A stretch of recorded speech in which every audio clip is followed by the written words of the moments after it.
I love interrogations because of the way the characters seek to learn about each other.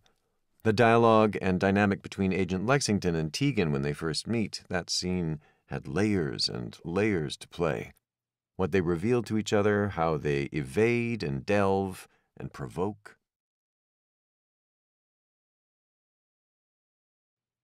The door opened, and a man in his mid-50s entered.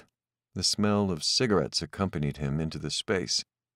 He wasn't overly tall, just under 6 foot. Silver hair, with some belly bulging in a white shirt through his black suit jacket. "I'm Agent Lexington of European Counterterrorism," said the American, flashing a State Department badge and sitting down.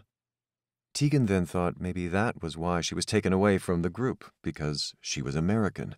But then she remembered there were other Americans in that waiting room. They'd been processed before her. "Never heard of you till yesterday. You're Tegan Penn?" She nodded and handed over her passport. He studied it briefly before putting it in his pocket. "You've interrogated some pretty big names." "Excuse me?" "Vienna Gold. Wow. What's your secret? For the interviewing process." I just listen," she said. "I try to shut up, so they—" "Right there," he pointed at her. "I've been working intelligence almost 30 years. That's sound advice." His accent sounded somewhere East Coast, if she had to say. The agent continued. "Look and listen. I'd say the same to a recruit." She couldn't read him. He had dark brown eyes within the back of 2 craters. That gray, square beard, fuller on the chin, shorter on the sides, almost worked as a decoy to his blistering nose and pale-looking complexion. "What do you need to know?" she asked. "I kind of remember when I first heard the shots." He smiled. Suddenly his whole face filled with life and temporary color. "Tell me about the 2 corpses on the 9th floor." She didn't know what the Germans had said. They might have been watching her from their peephole when she camped outside their door. The agent may have seen security videos. She couldn't read him. "I shot them," she said. A little truth might help dilute any bullshit later. Tegan wasn't used to being interviewed. She wasn't used to killing people either. "Why would a reporter from Seattle, of performers and princesses per se, be armed here?" "I wasn't. Someone must have left a Glock laying around, like a gift from God."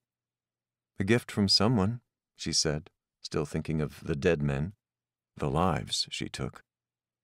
"You probably should know that I'm aware of your actions prior to Paris," said Lexington.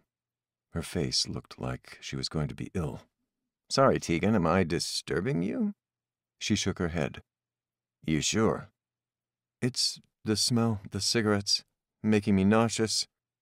She gagged while the agent sat, unbothered.